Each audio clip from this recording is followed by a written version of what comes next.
Fellas, what's going on tonight? How you doing? What's going on Hey, with no y'all? school, no grading, No grading. voted, Hey, I'll tell you what. oil changed. Had the I oil had to set change. up. I listen. I had to set up my. I had to set up my final day of doing my shit with the class I'm teaching, and it has been a well of a spring for me. I gotta tell you, like the kids aren't bad. That's not my problem. The problem is I'm coming home and still doing work. You know, it's a lot. It's a shit ton of grading all the time. But it was only like 6 or 7 weeks, and it's a nice little chunk of money on the side. I tried to get some summer school work, and they told me, nah, you ain't getting that, bruh. And I'm like, what? What do you mean? They just don't have the kids. See, during COVID, they got a shit ton of money from the government. So any kid who wanted to take like classes in the summer to get ahead and stuff like that, they could, and they could take it for free. So at the end of the day, what happened was that money ran out last year. Now they went from about a shit ton of people teaching classes to about a fifth of that. So the one dude says, you know, the guy that runs it, he's a nice guy. He's the one who gave me the class in the evening. I'll teach evenings until I finish. But long story short, he says, I don't have any classes, you know. And the one lady I teach with, she's awesome, but she's been teaching 4 classes a summer, 2 in the first session, 2 in the second session. She said, I only got 2 classes. And I'm like, huh? She's like, yeah. So I emailed this dude back. Hey, what's going on, Daniel Barry? How you doing, old guy? I emailed this guy back, and I'm like, hey, what's going on? Will I get a crack at one of those classes if it feels? And he looks at me and he says, or he emails me back and he says, no. He says, people who are on the waiting list in front of you who have already been assigned classes, but we're getting multiple classes. And I'm like, wait a minute, what about the equity in Montgomery County? How about that? You know, like, I'm like, yeah, how about that shit? You know, because, you know, we're all about talking equity. Spread the love around, my man. Can you do private tutoring sessions? You know, parents want to pay for that. Hey, look, I could, but it would be such a headache. You know, I like teaching the online stuff, even though the kids don't come on. I'm good with it. Like, I'm good with it now. After we did it for a year, I'm good with it. I just, yeah, it's a little bummed out, but you know, so, oh shit, who cares about me? Half hood, half holy. Sis, you had a good one. We know where that man's from. Yeah. Know where I'm from. It ain't where I'm at now. Hey, in the immortal words of Rakim, it ain't where you're from, it's where you're at. Man. And he followed that by the ghetto. Yes. Where you started is where you finished. Hey, Sheen, what's the name of that restaurant you was asking him about? Slutty Vegan. Dude, Slutty Vegan. Listen to me. Slutty Vegan, plant-based burgers. Atlanta, GA. Yes, down here in Atlanta. Woman owns it. Her name is Pinky. There's a few different like Pinky Tuscadero. The one in Atlanta, Pinky the one downtown in Atlanta, which you probably went to, Sheen. There's an average of an hour and a half to 2 hour wait at any given time. Anytime. The one up near me is about a 35 to 40 minute wait. And as soon as you walk in, if it's a dude, they'll say there's a king in the building. If there's a woman, because you can't eat in there. Everything is to go. And as soon as you come up to the menu, you'll be like, is this your first time? You'll be like, yeah, first time here. We got a virgin in the building. all the sandwiches are they got the menage a trois, the fussy hussy, the stinky menage a trois. Fellas, I'm trying to say that twice now. What's going on with you? Fellas, when you get down here, I'm telling you, and when I'm telling you they're fired, we're going to pack up the plantation and come visit you. And nobody believes me. Nobody believes it. Because, man, I need meat.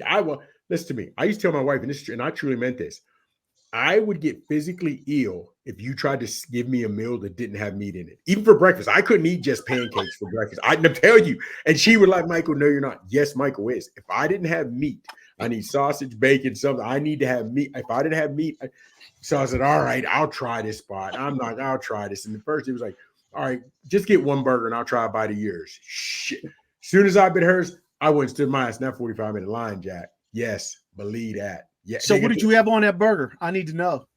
I need to know. Cheese, which is vegan cheese, melts.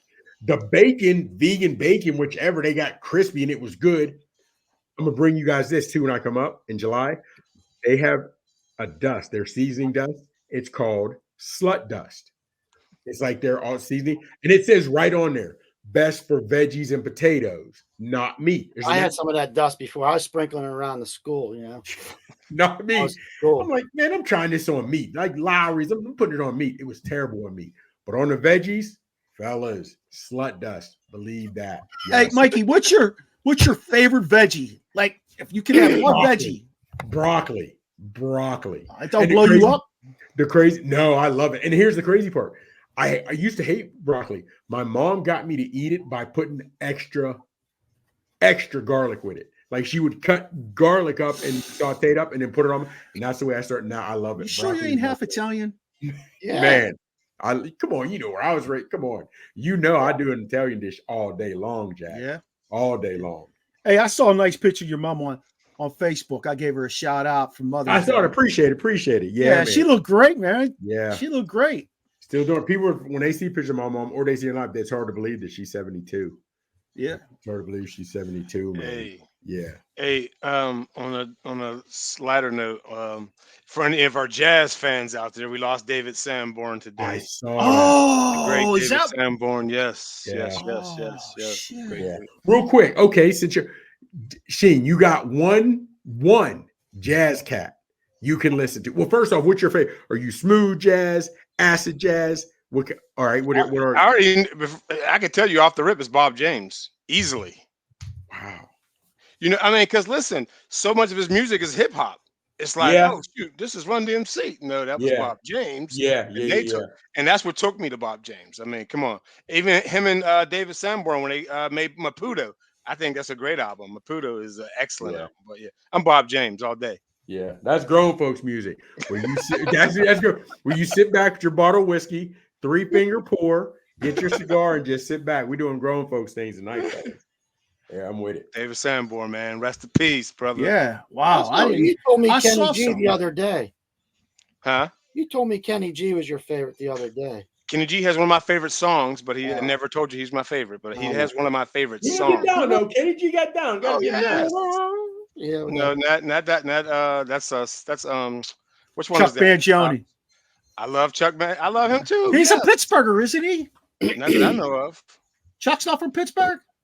I know George Benson is. I know the pianist Earl something. He's from there. I mean, we got a lot. We got a lot of guys from Pittsburgh that are in the jazz scene. But yeah, Doesn't surprise me. Yeah. Doesn't surprise me. Hey, fellas, we're working towards summer at a fast and furious pace, It's May 14th today. Our show finds itself at a crossroads with sports. There's so much stuff going on. You got playoff basketball, you got playoff hockey, which some crazy shit's happening in both. Baseball's reached the quarter point finally, and we're all well underway with the golf majors and football mini camps. We just had the rookie mini camps. We got OTAs coming up. Sometimes I think I'm swimming with all the stuff that we have to preoccupy myself with all the craziness of the world. Thank God from that perspective.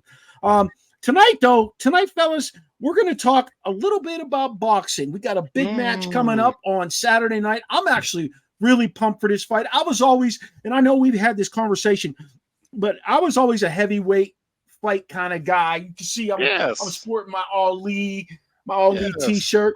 I just enjoy the heavyweight guys. Sometimes it's a little boring. I guess Mike Tyson, because we're the same age, and I was indoctrinated even harder into him.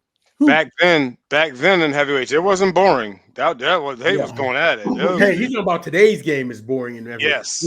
Back then, when we were coming up, if you were the heavyweight champ, you were considered the baddest man on the planet. Yes. You know what I mean? And now there are certain shows and certain guys I go back and forth with, which was the better era. Some guys like the 70s heavyweights. I like the 80s heavyweights. You know what I mean? But it was definitely better than what we got now. Definitely better than we got now. Holyfield, get up in here to be part of that. Yeah. So I like 80s, man. Our show's going to roll pretty good tonight. We're going to do our spontaneous reactions, which I really, really like tonight.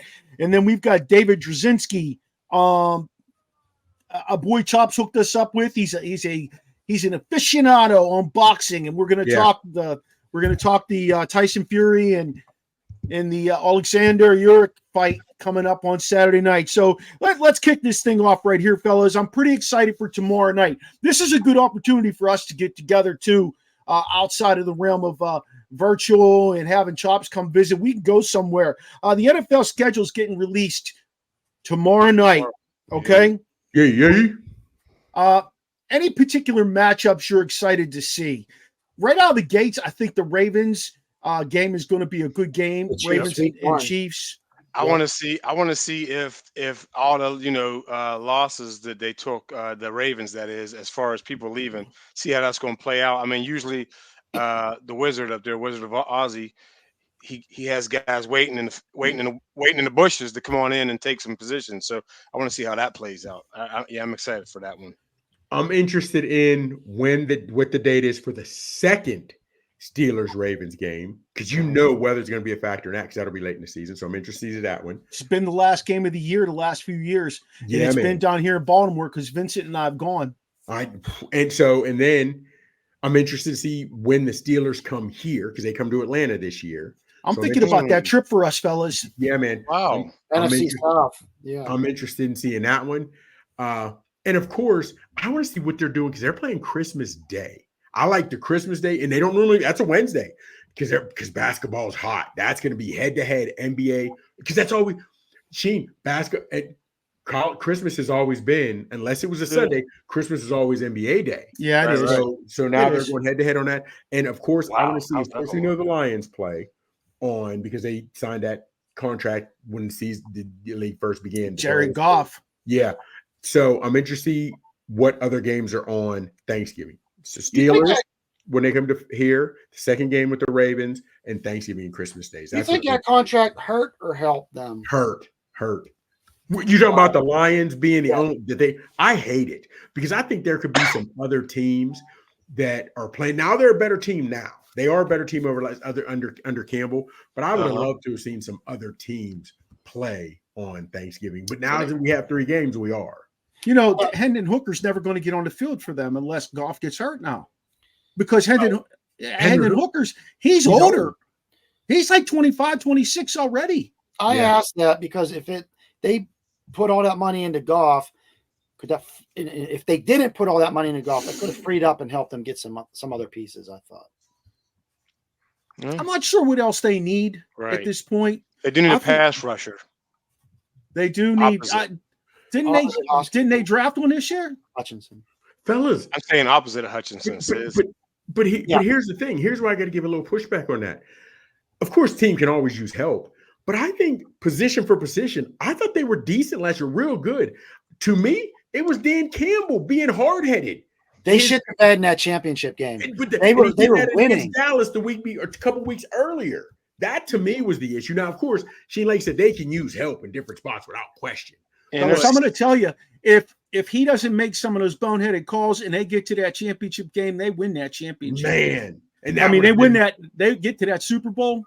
I like their chances. They were in the championship against the Niners, right? Yeah, but I like their chances in the Super Bowl. I do. Yeah.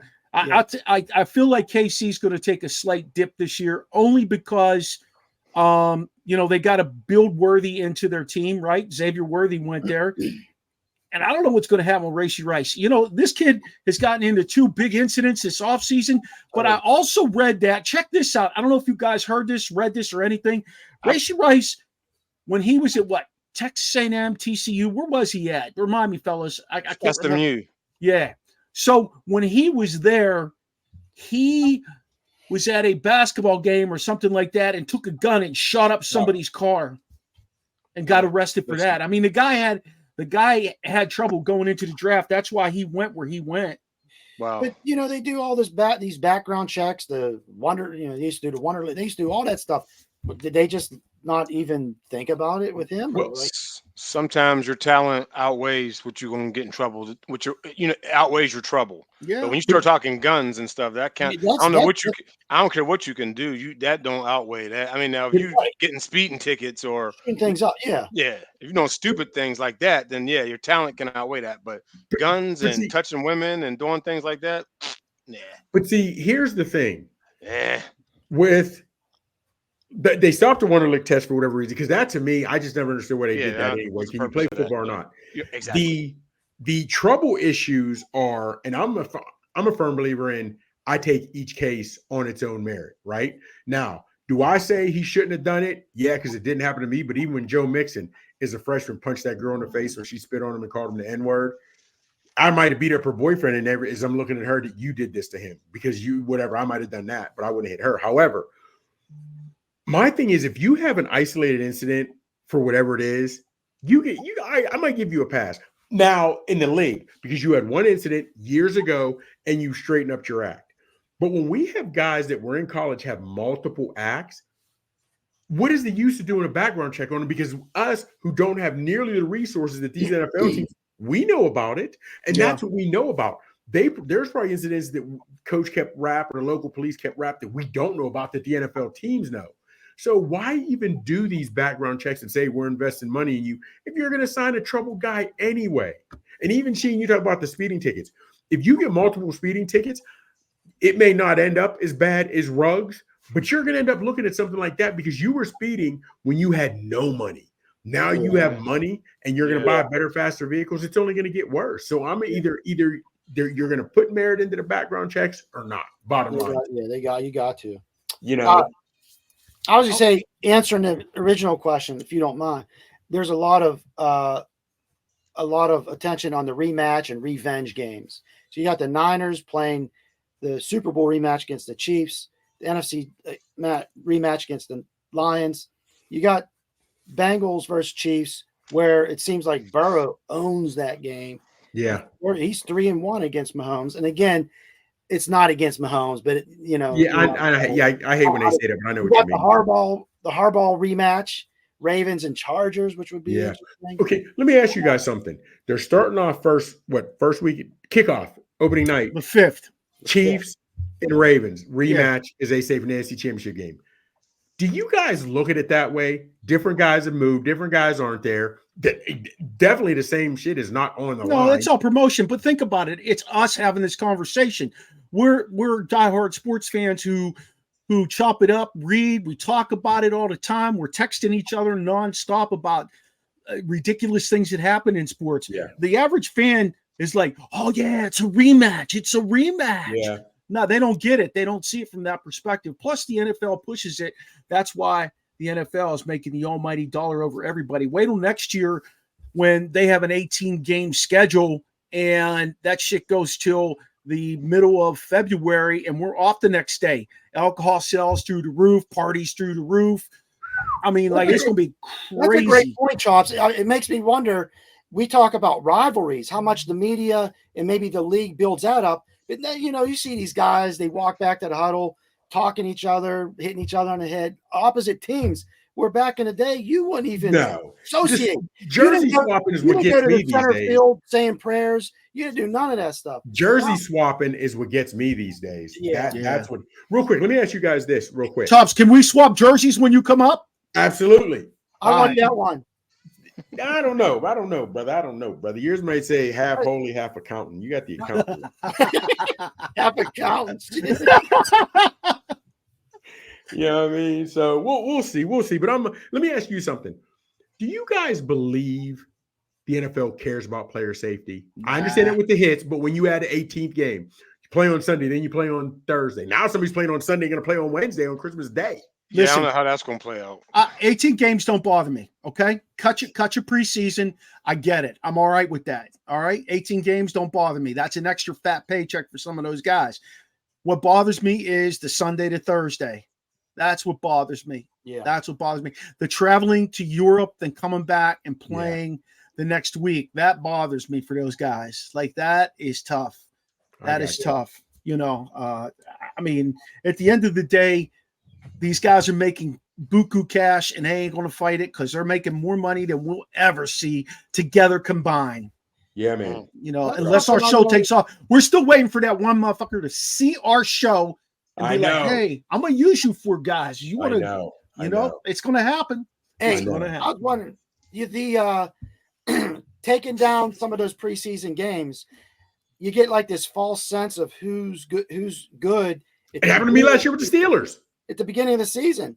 It's just like, are they good or is this just warm up for them? I'll tell you what's going to happen, though. They're going to do more scrimmages.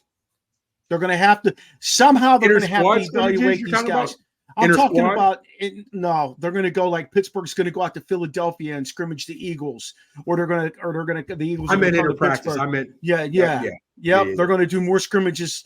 They're going to have to. You can't evaluate a guy in 2 games, and you can't possibly get dudes ready in 2 games. How you cut it? Yeah. Okay, but go to this question. Are they going live? Are they going live with second, third teamers or drafting? Because you don't want to put your starters out there in these if you're going scrimmages. You know what I mean? You got to do what you got to do to make a team. By the time you get to that point, you know who your top 22 are, right?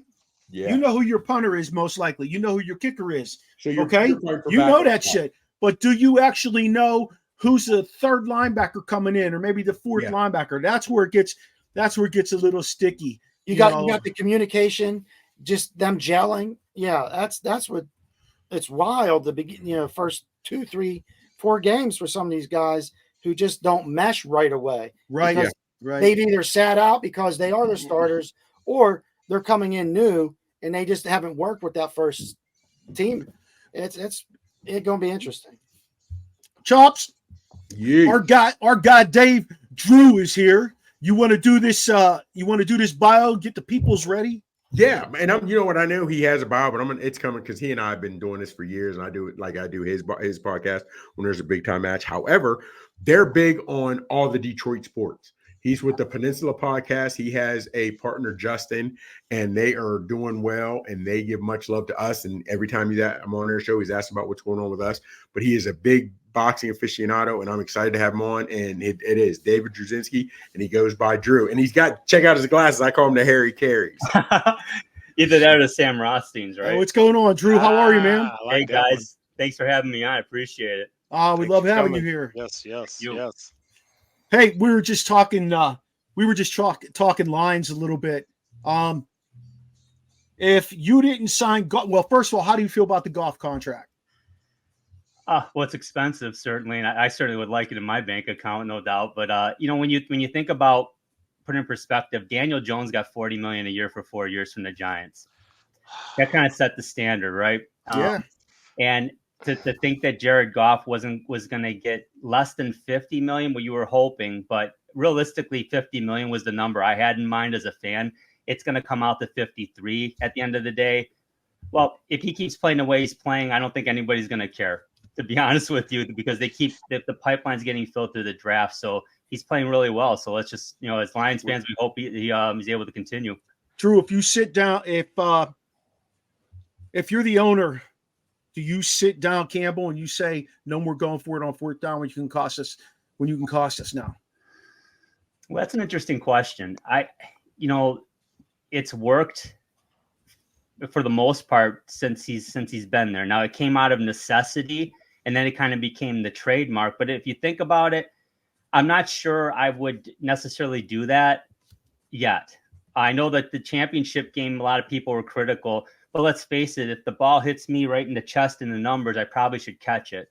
And that happened, there were a couple drops there. So, you can quite, hindsight's 20/20, but that's been their MO from day one with Coach Campbell, and I think they're going to stick with it. Now, let's face it, I think you're right. If it started to get out of hand, started costing them regular season games, they might say, let's dial it back a little bit and trust the defense. But now when you look at the defense, it's improved a lot. And if they can, if Arnold and Rakestraw are as advertised, that's going to help things out a little bit. And gambling like that isn't going to be as big of a deal because you're going to trust your defense more. So I personally wouldn't mess with the guy because all in all, he's doing very well. So let's keep it going. He reminds us all, since we're all Steeler guys, of Bill Cowher. I like that. His fiery passion, his demeanor with his players. He demands the best out of everybody on the field, whether it's his coaches or whether it's his players. And that's what sets a guy like that apart. I love the guy like D'Amico Ryan down in Houston because he's still got a deep connection with those guys. He's not that far removed from being that number one draft pick that was productive. his connection's different. But for Campbell, he was a backup tight end who paid close attention to everything going on the football field from every perspective. And now he's translated into making a good head coach of himself. So, hey, who are the Detroit Red Wings going to grab in free agency? There are some decent guys out there that can help them push up. But they had a lot of young talent. I used to play with Detroit on PS5. They had a lot of young talent. That was my team on Blades of Steel too. That's when they started the one timer. Yeah. Wow, Blades. You're talking about when they had Iserman. Yes. Yeah. That's what you're talking about. Well, no, Nicky Lidstrom wasn't there yet, or was he? Yeah, he was there. Yep. Okay. Yes. Yo, that's a great question. A lot of people would like Patrick Kane back, although he's been very cryptic in his postseason press conferences and interviews. Now, you love his offense. He's an absolute liability on the defensive end. I mean, I'm not going to kid anybody. He is. But you take the good with the bad with him. Now, there's another name that's interesting is Steven Stamkos down in Tampa. I read that's one of the 4 places he's very interested in going. At 34 years old, he's put together back-to-backs, pretty much healthy seasons, and he still had 81 points this year. Wow. Yeah, he's a 200-foot guy. He can play both ends of the rink, and either way, I think we trust Brad Holmes here to do the right thing with the Lions. We definitely trust the Iser plan in Detroit. Although a lot of people are starting to get a little, it's been 5 years now. People are starting to get a little edgy, a little doubting a little bit. But let's face it, they've taken some strides. The pipeline's still pretty full. But I think, guys, when I've been watching the second round of the playoffs this year, I've noticed exactly what they're lacking. And number one, they have to play better defense. That's an obvious one. But number two, they have to be tough to play against. They skate fast, but they don't skate hard. They don't finish checks. If I'm the opposition, I'm going to run Dylan Larkin and Alex DeBrincat all day long because who's going to stop me? Yeah, 100%. Hey, Drew, the one thing is, though, in terms of offense in the playoffs, where's Arteri Panarin? Arteri Panarin, whatever the hell you want to call him. Those guys disappear in the playoffs. It's the second, third, fourth line guys. Yeah. Their minutes catch up to that top line guys because they're the guys going out there putting their body on the line. That's why you see Carolina back in the situation that they're in. It would not surprise me that gets tied up and we see a game 7. Yeah, exactly. And again, you're talking about 2 teams that are tough to play against. They're obviously skilled, but yeah, you need that secondary and third line scoring because to your point, they're going to take out the Panarins of the world. They're going to take out the Canes or the Larkins. Show us your second or third line guys can put the puck in the net, and you got to score ugly in the playoffs. Yes. And I think that frustrates me most about the Red Wings in particular is that every goal has to be picture perfect, tic-tac-toe passing. Man, just get it in the net. Yeah, absolutely. Just get it in the net. Absolutely. You guys have a great team in Pittsburgh. You have for a lot of years, and obviously Crosby and Malkin are great players, but they know when to put the puck on the net, and they don't screw around with it. They have a purpose, and that's what I think another thing that they're lacking a little bit, but the two things are getting tougher on defense and just being tougher to play against in general, and they'll get better. You guys might have an opportunity to grab a guy like Noah Hannafin that will really help you once the season ends because he was a rental player, and obviously that was just a bullshit thing that happened there, them getting Hannafin and who was the other big name they got? Anyway, I hate the rental agreement thing when a guy's on the LTIR. Sorry, Chops, I'm taking us down a rabbit hole, but I don't always get to talk to guys. But I love hockey. I think this is the best time of the year. I've actually paid, believe it or not, I don't want to tell these guys, but I've actually been paying attention to the NBA playoffs. I do like the fact Anthony Edwards is doing what he's doing. I like the fact that kid from the Knicks is doing what he's doing, and they're playing more of a complete game. In the Knicks. I'm a team guy. I'm not a LeBron guy, and I grew up a Lakers fan. LeBron and his son can go back to Cleveland or wherever they want to go. Get off my Lakers, please, and thank you. And take Durant with you. Harden might want a place over there too. Go ahead. Man. The big 3 is done. I hear you. I'm just drying my tears over here in Detroit because we got the 5th pick overall again. So, we can't win for losing. It's a bad draft this year, though. It is. 3 of us live in DC. Imagine that shit. I mean, it's horrid here. And I don't know how or why every year we have to look at that ugliness here. There's just no reason for it because he loads up the Capitals. He's got the cash. Same guy owns them. It's funny about the Wizards because at one time they had Chris Webber, Juwan Howard, and Rasheed Wallace. Yeah. And they on sucked. the same team. Hey, that team, the team that they just broke up with Bradley Beal and Porzingis and those guys, how are you bad? Like, how I don't get that. Like, I just don't get that. You had the guys. So, all right, listen, we're ready to rock and roll with some boxing. I'm very excited. For the first time in a long time, I know you and Chops really love boxing. I lost my fever for it years ago when my guy, Mike Tyson, kind of fell out of the limelight, just kind of like I lost my fever for paying $150 million to pitchers in baseball. But anyway, give us some boxing background on you. Share a little bit about you and why you're the boxing guy. Well, I'm almost 50 years old, so I'm knocking on that door. And when you grew up in the Detroit area, the first athletes I knew were Billy Sims of the Lions and Thomas Hitman Hearns of the Kronk Boxing Gym. Kronk's Gym. Kronk Gym, Manuel Stewart, God rest him, but amazing trainer, great commentator too. And and at that time, right there, that's the four kings there. And Chops and I talk about that all the time, man. Hagler, Leonard, Hearns, and Duran, and just amazing fighters, amazing fights between them all. That really got me into it. Yeah, I'll admit in the late '90s, around the time when after Holyfield had beaten Tyson twice, the heavyweight division kind of got a little watered down, and things just weren't happening. And I was just getting intoxicated every night in college, so it just wasn't on my radar, right? And what got me into it again was I think it was 03-04 time frame. I happened to stumble on a Gotti Ward fight. Cool. And I was like, oh, here we go. This is what I was missing. The trilogy. And that's it. And it's never left. I try to watch as much as I can. And so I'm really excited about this one here. This is going to be a great fight Saturday.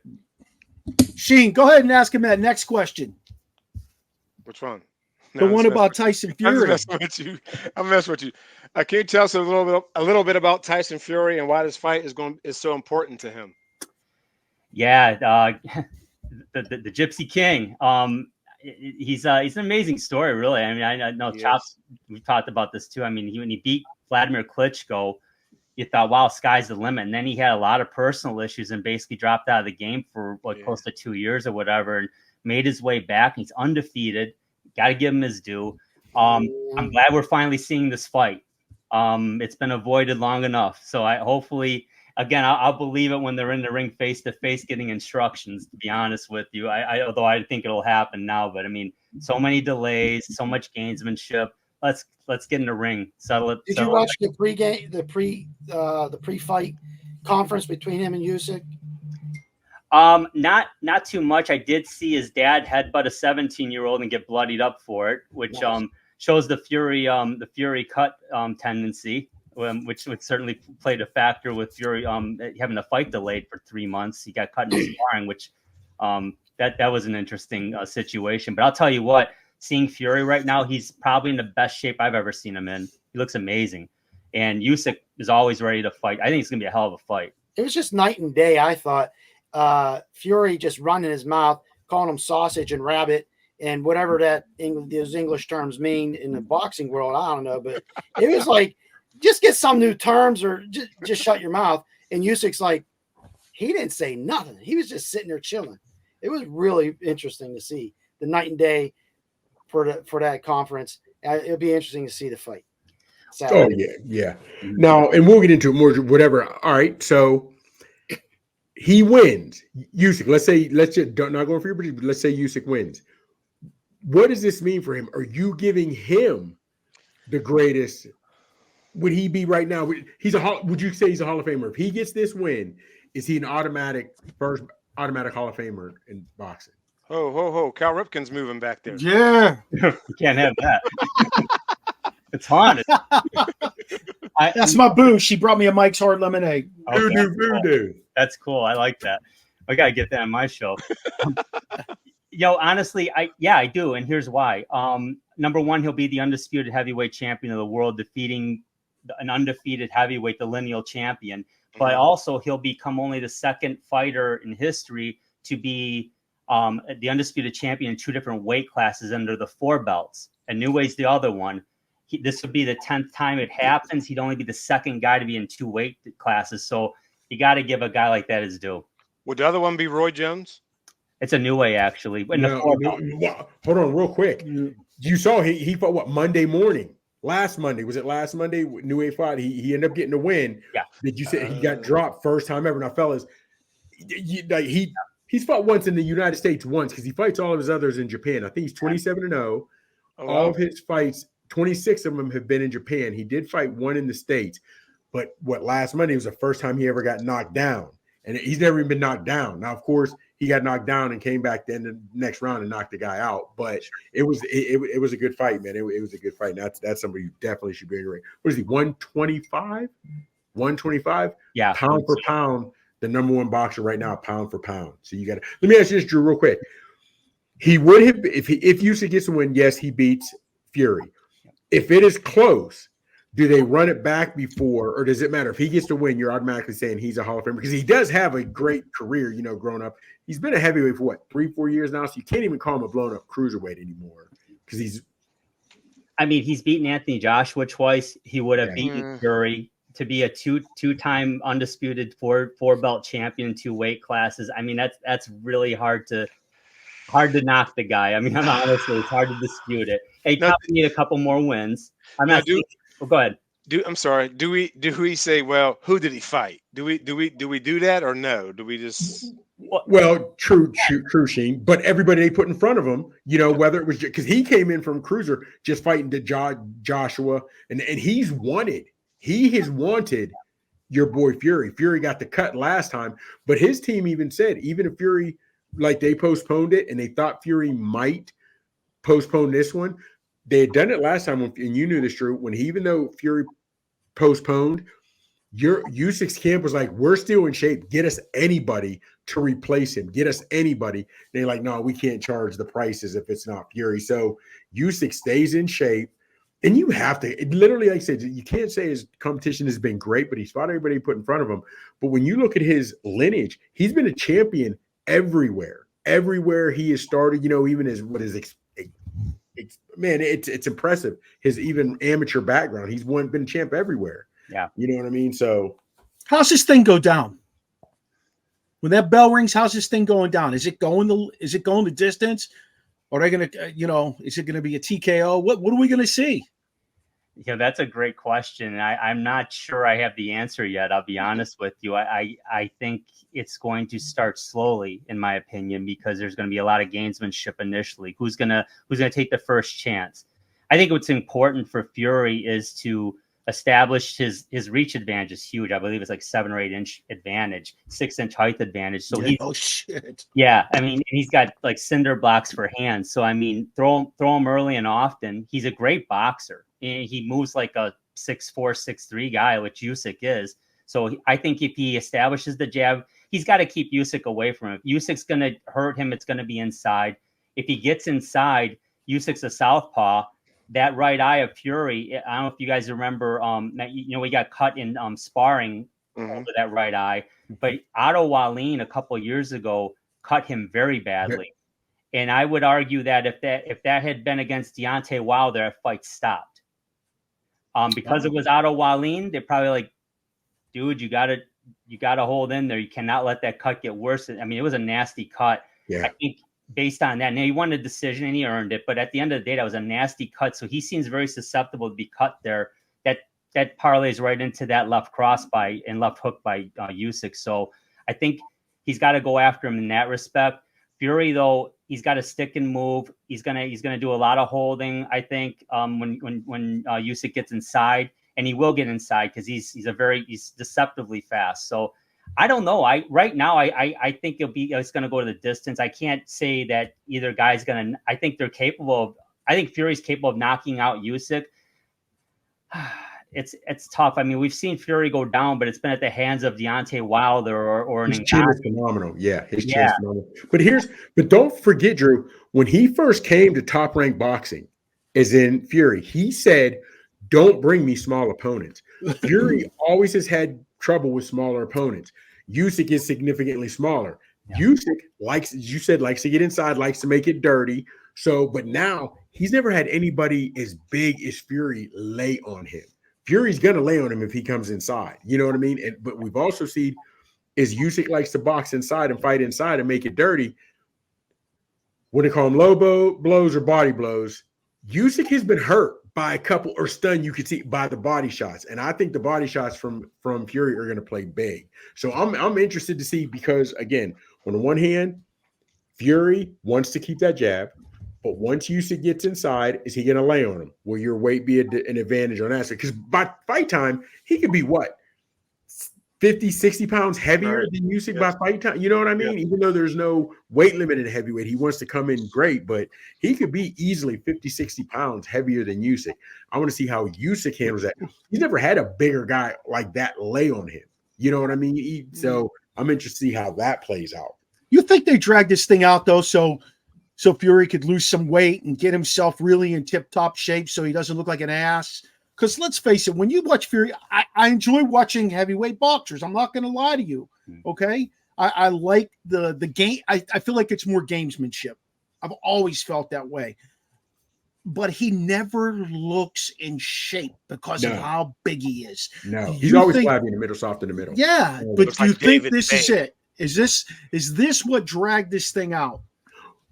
Well, real quick, Joe, and you can answer this. Well, it's hard to say that's what dragged it out. However, when he got that cut, which Drew, you and I talked about it, it was an elbow. Why would his sparring opponent, his sparring partner, you're paying, throw an elbow, which was iffy to me, which I thought he was trying to get out of it. But he caught a lot of flack and a lot from Usyk. You're soft and calling him all kind of names, whatever have you. So I think he might have been trying to get out of it to postpone it months down the road. What have we been? What is going on 3-4 years or a while? But we've been expecting to see it. You know what I mean? So, and I think once he took that and then he saw how Joshua dismantled Ngannou, I think he realized I got to take this serious. I got to take this serious. So we'll see. I think that's what I'm thinking. I think you're right. What struck me as odd, number one, to your point, the elbow in sparring was odd. His lack of a reaction was even more telling to me. I'm like, you didn't even turn around and say, "What the hell are you doing?" Yeah, or go after the guy. Nothing. So I found that very strange. I'll say this: whatever happened, why it happened, he is in phenomenal shape right now. This is the first time I haven't seen him really that soft in the middle. He's actually showing some abs, believe it or not. So am I. You're showing abs for a different reason, brother. You got peanut butter abs. He looks ready, though. He definitely looks ready. He does. Yeah. Hey, Drew, I want to ask, do you think this match is significant enough to put heavyweight boxing, make it relevant again? Wow, that's a good one. I'm going to say no. And the reason I say that is because as great of a fighter as Usyk is, and I really feel he is, he's just not a household name here. No. Right. Tyson Fury, as great as he is, there's been always the delays with this fight. There was the 1.5, 2-year hiatus. He's fought and beaten great fighters, no question. I think Fury himself, I think what hurts the division in general is Deontay Wilder took a bad loss. Joshua has taken a couple losses, 3 losses. I would say the Ruiz loss was really harmful to his career. And the way he lost to Usyk, both losses to the Usyk were tough. Absolutely. It's a lot, like to your point, Tizzle, it's a lack of fighters in that division. That's why the smaller guys, the smaller divisions are taking over. The smaller division, because there's your top 10 are phenomenal. And like what, from 125 to 168, they're pretty much top 5 to 7 in all those divisions are phenomenal. You don't have that in heavyweight. 125, that's 2 of me. That's me fighting twice. That's me fighting each other. Hey, Drew, I got a question. What's next for the winner and what's next for the loser? Somebody has to lose. So what do you think? If the winner is Fury, what's next for him? Ooh, I think you flip a coin there. It could be either a huge payday with a winner against potentially a Wilder Joshua fight, which would be nice to have those two fight at least. But it could be retirement. Okay, it could be retirement. I mean, he's not getting any younger. He'll be the undisputed champion. I mean, to go out undefeated, I think he'll be what, 38-0 if he wins, I believe. So I don't know. I think if the money's right, he'll dance. But it's got to be the right opponent for the right money, and I'm not sure there's another opponent out there after Usyk that will draw that money. I'm just not sure. All right. Well, as you mentioned, Wilder and Joshua. The only way I see that going. Yeah, I don't want to see those. We don't want to see Wilder again. He's beat him. Even when they gave him a draw, he beat Wilder the first time. I had Wilder lose the first time. So he's beat Wilder 3 times. If Joshua don't want to see him either. Puts on, but it depends what Joshua you get. If you get to Joshua to beat Ngannou, and I say that yes, Ngannou wasn't a boxer, but he knocked Ngannou smooth out. He was crisp, everything. So if Joshua fights Wilder and he's crisp and embarrasses him, knocks him out, and puts on a true boxing display, because Wilder only has that overhand right, and he throws the bow and arrow punch. So Wilder really shouldn't be in contention with anyone anymore. So if Joshua wins and in spectacular fashion, I bet that could be a moneymaker. But other than that, you got Peter. Who else in the heavyweight division is worth Fury's time if he beats and dismantles Usyk? I mean, I like Big Baby. I like Jared Anderson, even though his last fight got a lot of flack, but I still like him a lot. But he's got a couple more years still before he would. He's ready. Before he's ready, yeah. Now Joseph Parker's a guy, but again, that's not going to draw big money. But he's a good fighter. And Zhang, who's that? Zhang that just beat Wilder. Mm-hmm. He didn't look perfect. That's what I'm saying, Dream. There's no names in the heavyweight division, so that's why we don't think it can put it back on the map. And then if he, as in Fury, does retire, who's taking his belts? Right. And say Usyk gets his belts, then we're in the same rotation. Right. Joshua, Wilder, is Ruiz 100%. Coming back? Is Parker going to get his? You know what I mean? Which leads me to another question for Drew. What's your favorite era in heavyweights? 70s, 80s, 90s, 2000? Well, I know it can't be 2000. No, it won't be that. It's got to be, and it's slightly before my time. But I always got to tip my hat to the 70s. I mean, Ali, Frazier, Foreman, Norton, Cavers. Yeah. Oh my goodness, that's classic stuff right there. Yes. Yeah, it does. To me, it doesn't compare. And then when there was he wears his Ali shirt. It's great. I mean, once Ali retired, the Four Kings really. I mean, it kept boxing really at the peak because they were so good, but they were all welterweights and middleweights basically. So then once they were nearing the end of their run, out comes this guy named Mike Tyson. So. Yeah. Everything was going really well for boxing until the mid to late 90s when Tyson kind of got out of the scene, like you guys were saying. And then all of a sudden there was a lull. It was the Klitschko's holding the belts and who was going to challenge them. Yeah. Right. Yep. 100%. But hey, Drew, do you remember, I'm sorry, fellas, if I cut you off, but I'm going to finish my question. Yeah. Hey, do you remember back in the day, because we talked about this, might have been last show or the show before, when it used to be primetime boxing at 8, 9 o'clock at night. What 2 guys do we need to stick on TV and have another Thriller in Manila to bring back boxing? Because that really is what is going to trigger boxing again. Man, a couple of years ago, I would have, or last year or whatever it was, Spence Crawford was definitely a big time fight. That would have probably been a candidate. Now, I don't know. Chops, what do you think? Well, think about it though. Last week we had Loma and Kambosos could have been a pay-per-view. Yeah. You know what I mean? And when that was on ESPN. Next week we got Navarrete. He's nice. He could be, but the ESPN is trying to do it. However, they're smaller weights. And if you're not a true boxing fan, people aren't putting a lot of name in the smaller weights. But those fights are phenomenal, fellas. They really are. This, to me, boxing right now is being saved by the smaller weights, and they are putting on significantly better shows than the heavyweights. And the crazy part about it is, like, not to jump ahead, but even with the undercard, there's only one fight on the undercard that's even worth mentioning. You know what I mean? We're and going to get to that. Yeah. You know, but honestly, if you guys start watching ESPN Plus, there's one coming on this week, Navarrete. He's another smaller guy. But fellas, when he brings it, it's going to be a good one. You think a lot of the glory and beauty of boxing has been taken away because of MMA? I was going to say that. I would agree with that. Because you're seeing the best fight the best all the time. Not easy to have a perfect record in MMA because you're fighting the best guys and you're fighting frequently. Think about this. Back in the day, Sugar Ray Robinson would fight somebody as a tune-up 8 days before he'd fight Jake LaMotta again. Yeah. That's what I'm talking about.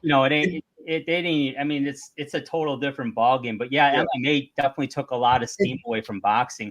I want to answer your question though. I was thinking while we were talking a little bit. I think at a catch weight, if you got Bud Crawford and Canelo Alvarez in the ring, that one would. But I don't know what that catch weight would be. That's the trick with Canelo. What Canelo? What did he just fight? 158 or 168 or 168? I think against Munguia, which was a good fight, which also is helping bring. Yes, Crawford's fighting at 47. Now I understand he balloons up. So what would you do? What catch weight? I'd like to see what catch weight could Canelo come down to. He's not old, but in boxing years, what is he? 33, 34? It's getting up there in boxing years. Yeah. So I don't know what kind of cut he could make. That would be the tricky part on what. And once Crawford moves up, say you catch weight at 155, 157, hypothetically, Canelo still has that power. Crawford is a sharpshooter with his boxing, and that's going to be boxing like, Canelo hasn't seen in a while, but he's coming straight forward. That would be a good one. Just have to catch the weight is what they'd have to agree on. Yeah, it's just all going to come down to the fact that it's marketed the right way.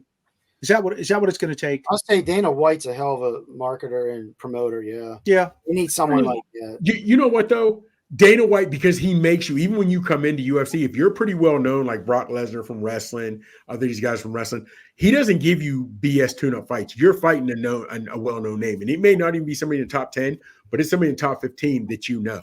And the reason that it's taken the spark away, or was taking the spark away from boxing, like you said, making us wait too long. This is the third time. This is the third time that Fury and Usyk were supposed to do it, where Dana White is like, if you don't defend your title, we'll strip you and move on.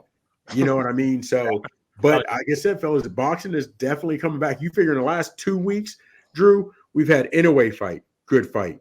Munguia and Canelo, great fight. We've got Fury. We had Kambosos and Loma. Now we got Navarrete coming up. So boxing is doing its thing, man. It's doing its thing. I don't know if this is the last question, but I have another one. Okay. Greatest pound for pound, Drew. I want to hear who. I just asked someone that, and they gave me their. And this guy asked as a boxer. I want to hear what you say. The greatest pound per pound. Well, I think I mentioned him. I got to go with Sugar Ray Robinson, just because of the volume of work and just how great he was. And that's what he said. He also fought. I mean, he fought at light heavyweight, even. Amazing.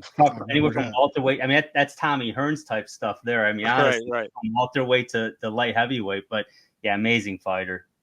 I never saw him live. I never did. But I gotta give him his due. Okay, that's what Sugar Ray Robinson literally once won a round in a fight and he didn't throw a punch. He literally won a round in a fight by just his defense and not getting hit without ever actually throwing a punch. He was a great interesting strategy. At that point, though, you had guys like, at a different point, you had Sugar Ray Leonard, you had Thomas Hearns, you had, Roberto Duran, you had dudes like that. Those guys could have brought the sport back today. Yes. Oh, yeah. They could have. And that's why I'm looking, that's why I keep going to that question. I want to see boxing come back. I loved it for the longest time. I'm sorry, go ahead. I was just going to say, I feel like ESPN is really, in so many ways, because they show all these sports and not everybody gets ESPN, it hurts some of these other sports. When I want to watch a sport like boxing, I can turn it on Friday night and watch it when I get done watching a high school football game. But I want to watch it Saturday night at 9 o'clock on my TV. I don't want to pay $100 to watch it, though.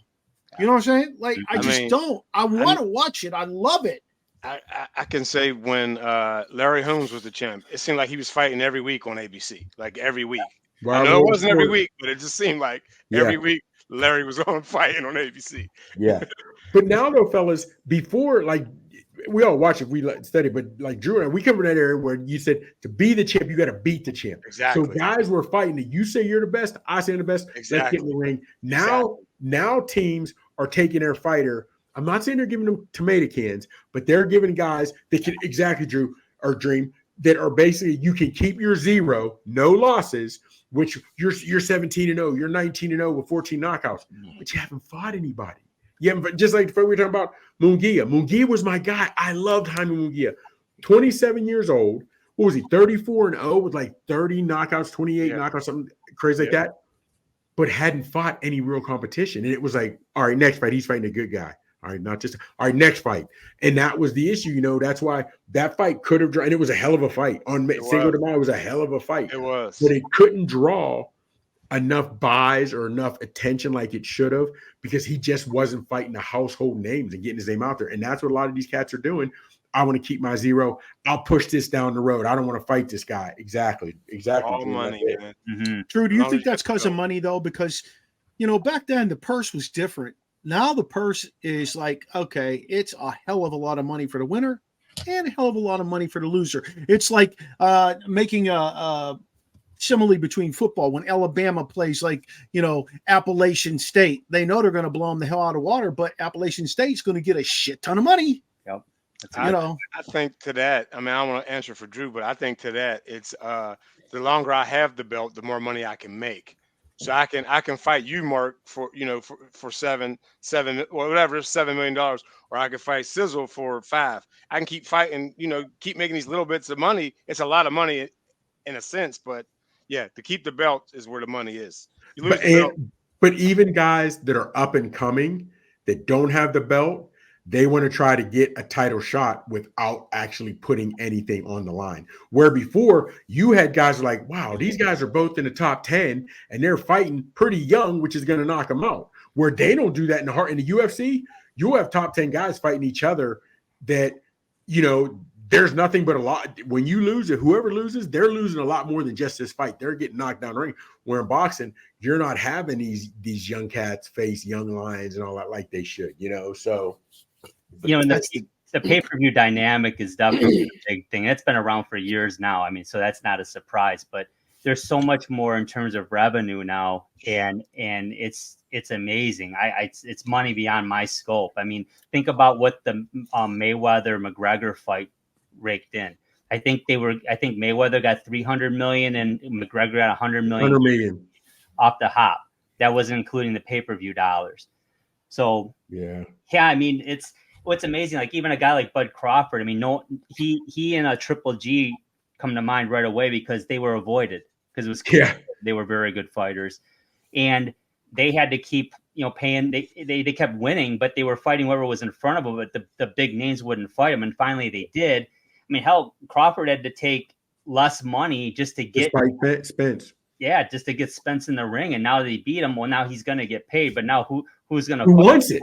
Who wants it? Yeah, because he embarrassed him. Oh, yeah, but also, you know what? Like you talked about Conor, and I'm an MMA guy. I love boxing too. I had the full big library of boxers, but also an MMA guy. To me, it is an embarrassment to boxing when MMA guys go in there. And I hit you up when they fought. What happened to Ngannou is what should happen to every MMA guy that gets in the ring with a boxer. To think that you can get into the ring with a boxer after training 6-8 months, that you deserve what happened to Ngannou. That's what should happen. And when we're seeing when Conor got into the ring with Mayweather, you're telling he's pound for pound the best I could take. The fact that he even went 10 and he got tired, McGregor got tired, that was embarrassing to me to boxing. That was embarrassing. It should have been. But, the boxing fans today aren't like they were years and years ago. Drew, last question for you. Sure. What undercard match do we need to tune into? Yeah, good question. And it's tough because there's a lot of unknowns on this undercard. I'll be honest with you, man. I had to do some research, admittedly. But the co-main event underneath the Apatia and Bridas fight is for the IBF Cruiserweight Championship. And these guys fought before, actually. Avatia won by unanimous decision. It was a close fight. I didn't see it, but the cards were 116, 112 on 2 of the cards and 115, 113. So, and Briedis is 28-2 himself, and Avatia is undefeated with 24-0 and 19 knockouts. So that's going to be a big one. And the other one that caught my eye, at least, is Sergey Kovalev. Yeah, man. Yeah. He hasn't fought since March of 22. He's 41. Wow. I don't know. But here's the thing. I was same thing, Drew. Those ones, and I'm more interested in the Kovalev fight, but it's with the history that he has and nostalgia of Kovalev, because like I said, he's 41. He hasn't fought in 2 years. Yeah. Yo, and Safar Robin, he's a killer. He's tough. If Kovalev doesn't get knocked out, I'm going Kovalev be knocked out in the 8th. If Kovalev doesn't get knocked out by 8, I'll be extremely surprised. This young cat is hungry. He's faster. He brings power. Kovalev, 2 years out of the ring, and you're coming back for this cat, it's got to be the payday. It's got to be the payday. Has to be. It's a total opposite of podcasting, because it's us old dogs who really want to make a name for ourselves, and all them young bucks who got all that social media shit going on. We're bringing the A game in the podcasting world. Yeah, man. Without question. Hey, Drew, thanks for joining us, man. That was good stuff. I'm looking forward to this fight. We got to bring you back on for the next big thing. Good luck with the show. Tell everybody where they can find you, please. Yeah, absolutely. We're the Sports Minutes, the podcast. We're on YouTube exclusively right now. We're looking to upgrade our platform a bit and get a website going. We were on we were audio exclusively for a long time. We were everywhere. We were on Apple, Amazon, you name it. My partner, Coach Shield, he's a great football guy. He really knows his stuff. And Detroit's finest, Justin Miracle, we got him doing boxing with me and Chops. And then we got Uper Brad Harrison. He worked for the Lions for a long time. He's got a lot of experience. I actually interned with the Lions myself for a couple of years, so we can say we have marketing experience because we did it. But it's great. Yeah, we're having a lot of fun with it, guys. And yeah, we can't. We just keep pushing. So love to have you guys on ours as well, man. Let's get everyone out there, man. Let's get more people seeing us. Just hit us up, my man. Just hit us up. Appreciate you all, man. Thank you very much. Yeah. Take care. You too. All right, Drew. Appreciate everything, brother. Take care, guys. All right.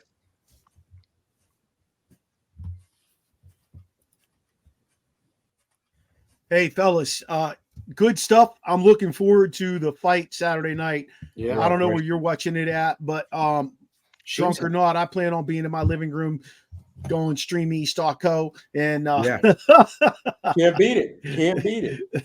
Like I plan on watching it. I'm not gonna lie, I'm excited for this one. I might even let Vincent stay up to watch this one. He needs you got to. He needs to understand some boxing. Yeah, I got to get his mind ready for some serious shit. Chubbs, you made a comment. I have a question. You said you think Ngannou did not handle his own against Fury? No. What happened with him in Joshua? Joshua smooth knocked him out in third round. I mean, knocked him cold out.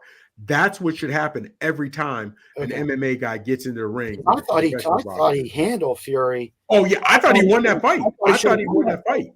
I thought he won it. And I think they gave it to Fury because if we have an MMA guy come in and beat the heavyweight champ, regardless of what everybody else thought, but actually put it on paper that he beat the heavyweight champ, it would have been an ugly look for boxing. Ugly look. Yeah. Ugly. But it is. It's going to be because Usyk has waited so long. Fury's now going at him. Fury's actually getting in shape. He is. It's going to be. He's going at him. He's like, all right, you did all your talking. You did what you needed to do. Yeah, I'm ready. And like Drew said, I see it going a distance. If Usyk knocks out Fury's been dropped a few times. You saw it looked like Wilder hit him with a sledgehammer. I thought he died in the ring. Literally, when he hit him, dropped, laid there, and just got right back up and kept fighting. He's hard-headed, man. You can't knock Fury out. You can't knock him out. So it'll definitely be a good one. If you don't watch too many fights, watch this one. He's a big boy. True. He's a big boy. They probably won't ring the bell until about 11 o'clock at night, right? Correct. Yeah. Yeah. You know what? They're fighting. I'd have to look to be exactly sure, but it probably will be late. But they don't fight in Vegas. They're in Saudi Arabia. Saudi Arabia. Okay. Yeah. Saudi Arabia. Yeah. Which is also interesting to me because a lot of money is probably came up front for that fight. Yes, absolutely. But the Saudis are coming on, man. They're having a lot more big fights. As a matter of fact, like we were just talking, like Loma and Kambosos, they fought in Australia, but last Saturday night, it was Sunday morning, 10 a.m. their time. But they did that so it will be prime time here because the United States, everybody still wants to make that money in the States with their boxing. That makes sense. Yeah, it makes sense. Without question. Hey, one question I missed, and I'm going to rewind just a little bit. We are at the quarter point of baseball, and I don't know. I get deeply submerged in baseball. It's old school. It's apple pie, hot dogs, and baseball is the way I was raised, basically. If the playing field was equal, men, and they all were playing today, who excels most on the baseball field? And I'm going to give you some names, okay? Mickey Mantle, Willie Mays, Jackie Robinson, Ken Griffey Jr., Ichiro, or Shohei Ohtani? The Griff for me. Yeah. Honestly, I loved him, but Jackie Robinson, as we all know, Jackie Robinson wasn't the one that broke the color bearer because he had the best talent. It was well documented. They thought he broke the color bearer because he could deal. They felt with his tone, his demeanor, he could best deal with the racism. Because we knew Satchel Paige, Josh, we knew they were better players. I got to go with your boy, like the kid. That's my guy. Yeah. We're doing a on the 18th from those. That's on the 18th of June, we're doing a all black athlete show, and we're really gonna hone in on baseball a lot. Rasheen's going to talk a lot about what's going on in his life, his foundation, and things like that. So I really want to do that. It's very important to me, and I know it's important to Sheen's family, his dad, and I think people will find it very interesting to do. Out of these guys, all these guys I just said, I'm going with Griffey, baby. I think he can translate throughout the years. I do. I agree. 100%. Phyllis, you think about it. And again, we don't know if guys are juicing now, whatever, but we know a lot of pitchers were when he was coming up. And guys throwing heavy, they're coming with all kind of stuff. Nowadays, guys don't pitch as many innings. What are it, 5 and they starters out and they got middle relievers. So they're coming at Griffey with basic and all these batters with their best stuff every time they see him because I'm only going to be in 5 innings. You know what I'm saying? So having said that, you're coming to Griffey with whatever your best pitch is, and he's going to have done his homework, which would have been a fastball, curve splitter, whatever you throw best. You're going to come at that Griffey because you don't have as many chances to see him. I think he studies it, and I think he takes a lot of catchy art. I'd like to see Tony Gwynn too nowadays. Tony Gwynn. There's nobody that plays like Tony Gwynn or Rod Carew. Hell of a hitter. Rod Carew. Rod Carew's, he hung that bat down here. He swung it level. There was no doubt about it. Rod Carew was swinging level. I think the game is so different today. I had a guy on the show maybe 3 years ago, and he talked about these guys are taught to swing for the fences. The whole approach at the plate is to swing for power because power brings money, right? And that's how they're taught to swing. And that translates to one of the clips that we were talking about. So one of you guys sent this, and I saw before you sent it about Jordan's mentality on the 3-point line. That wasn't his game, and it's lower percentages. And that's the same thing with swinging for the fences. It's lower percentages. You're not going to have everybody being able to do it. And if that's your approach to the game, okay, but you're going to have probably better success if you can spray hit like Tony Gwynn. Or I'm going to ask you that, fellas. What impresses you more, like a guy that's continual home run hitter but has 100 couple whatever, or someone like Tony Gwynn who literally never had more than 40 strikeouts in a year? Fellas, think about the cats he was going against. Never more than 40 strikeouts in a year, fellas. That's crazy. That's crazy. I'm going with the hitting. The hit. Yeah. I'd rather watch Tony Gwynn. I'd rather see a guy get. Last night for the Pirates, we're all homers. We know that. For the Pirates last night, Brian Reynolds had 5 hits, and that was really enjoyable to watch him. 3 of them were singles. Who gives a shit? He was on base. He hit the ball. Exactly. And the same thing. Exactly. Like, I want to see guys on base. I want to see contact with the ball. Manufactured run. Think about it like this. You got a guy in scoring position. You're down 1 run. You want someone who's going to go up there who is going to swing for the fences, or who has a higher percentage of getting a hit and scoring that guy from second or third. Yeah. You know what I mean? 100%. Yeah, I'm right there. Sizzle, you got a quizzle for us this week? I got a quizzle for you sausages. Tonight, WNBA kicked off, right? And Caitlin Clark, first pick in the draft, and projected to be, first game, she's projected to win the MVP. Right? They're already saying it. I don't even know how you do that. But anyway, the question is, who was the first person to ever do that in WNBA? First pick and won the MVP in their rookie year. Lisa Leslie. Nope. Candace Parker. Yes, sir. 2008. Candace Parker. Yep. Man, she just got hooked up. She runs what the Nike shoe division or something. Sharks. Yeah. And fella, let me ask you this: with all the hoopla that has been around the WNBA, keep it a buck, keep straight up and down like 6 o'clock. Has any of you watched any WNBA? No preseason game, but I want to see Chicago play. I'll watch Chicago play at least one game, at least half a game. I want to see Clark. I want to see her play. I want to see half a game. If it captivates me, then maybe I'll watch more. But, there's been so much, and we've talked about it. There's been so much talked about with women's basketball in the leap it made this year with this group of young ladies coming out of NCAA. I want to see what it's all about. They're talking about when Indiana comes to DC, they're taking the game from where they normally play to, I don't even know what it's called anymore, Verizon Center or whatever, where the Caps and the Wizards play, because they've already sold out and they need a bigger venue. So I'd be neat to go see that. Do you guys know? Because I don't watch enough of it. Do you know if they have a flopping problem in the WNBA like they do the NBA? They don't. No. Because I don't know how many games they play. Do they have load management in the WNBA like they do the NBA? What is this new word, load management? Can you define it for me? I know what the definition is. I know what they do, and I know what it is. I don't know. You travel in the best of accommodations.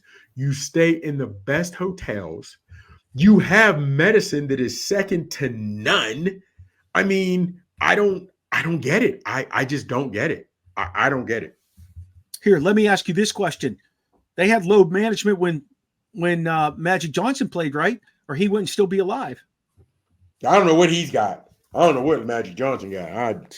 But isn't that the bottom line? I mean, this man was apparently had HIV, and it's how many years later?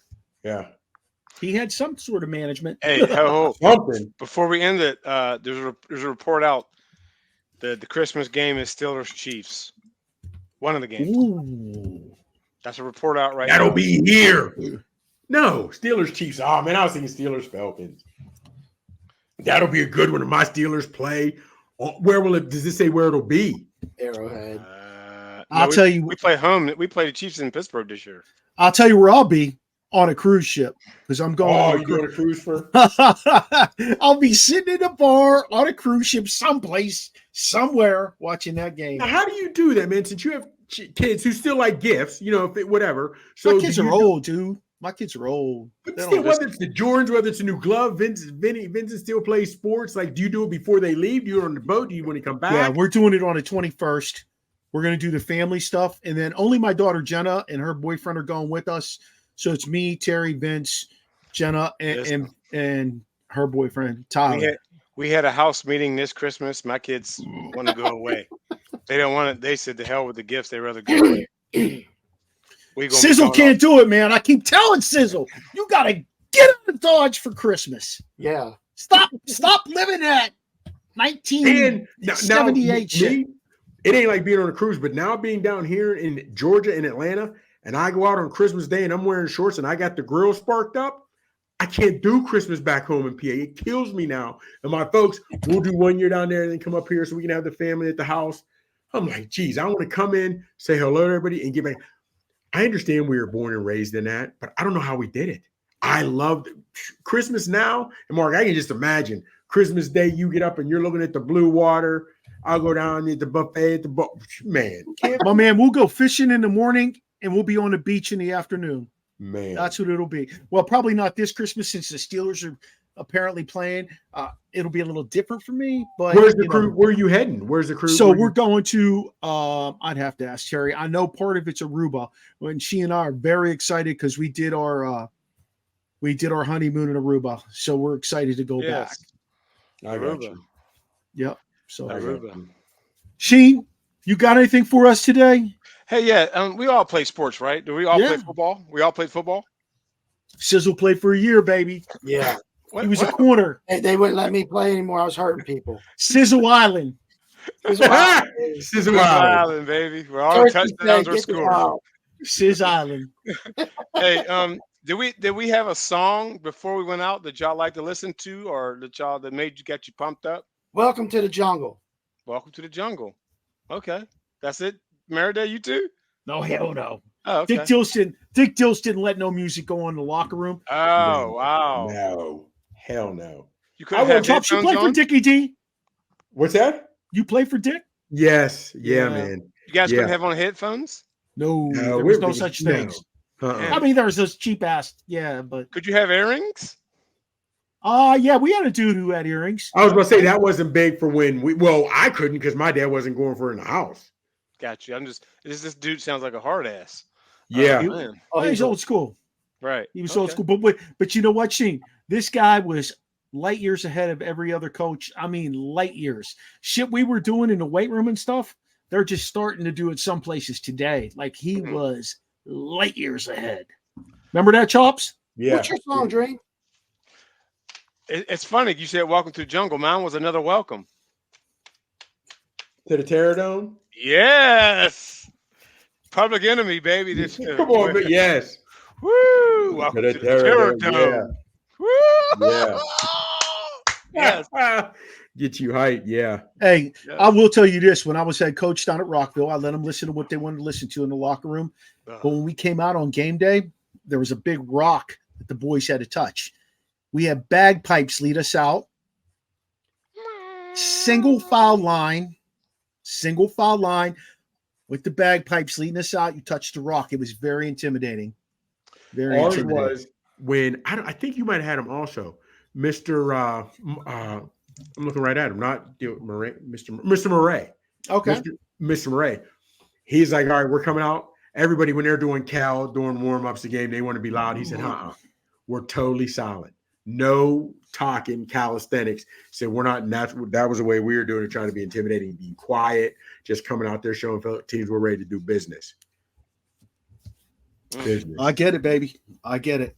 Hey, that was the good old days. Hey, our next show next Tuesday is at 5:00. We will have the CEO of the Premier Lacrosse League, Michael Rabel, joining us. We are very, very excited to have Mike join us. He's going to talk about the whole shebang, how it came to be, how they absorbed the other professional lacrosse league, where they are today, where they see themselves in the future. Can I get a tryout? Yeah. Can Sheen get a tryout? We're very excited for this. So it'll be next Tuesday at 5:00. Chops, tell them where they can find you at, baby. You can find me on the X at the Real Big Chop 79, on the gram at Big Chop 79, and on Facebook by my government name, Michael Gregory Mills. And don't forget the line at Slutty Vegan. Woo-hoo! Man, I'm trying to tell you, I might have to go this weekend. Hey, Chops, Mark, the crazy part about it is when you pull up, they're playing hip hop music that you hear out in the parking lot where you sit down and go, yeah, man, and nobody. You can try to get it to go, but imagine even if you went from, it doesn't travel well because it's hot piping hot. So even if you went hypothetically from Kiski Field to the McDonald's and 3-4 miles. It's not as good. So everybody gets it, and you get right in your car, or you go to the other side of the parking lot and we just grub there. That's what happens in the veggies, man. The veggies are only good for so long. Fire. Woo! T-Sizz, where do they find you at? Hey, I know you did a little change here. Yeah, a little change because, Chop said I needed to get out my old ways. So I'm on X and the gram at 1T Youngie. All right, I get you, young. I get There you, it young T. 1T Youngie. Sheen, I know we can find you everywhere, but the other day you told me we couldn't find you on TikTok. That is right. I gotta make it TikTok. I'm everywhere except TikTok. How about that? Hey, connect with us here on the Original Sports Podcast by checking out our webpage, podpage.com, Original Sports Podcast with Mark Maradei. Like our Facebook page, join our conversation on Twitter, and also reach out to us on Snapchat at OSP with MM. Follow us on Instagram, watch our TikTok, and subscribe to us. Please subscribe to us on YouTube. That's all Original Sports Podcast. Shout out to our networks, Let's Talk Sports, Sideline Sports, and ESEN, Elite Sports and Entertainment Network, as well as Manning Media. Feel free to let us know if you have any comments, questions, suggestions for future guests or shows you'd like to see us do by emailing us at originalsportspodcast@gmail.com. Shout out to our guy, Steve Medley, for doing our voice intro. And shout out to Charlie Hodgson for doing our music. Join us next Tuesday at 5 o'clock, you guys, 5 o'clock for PLL CEO Michael Rabel on the Original Sports Podcast. Yeah.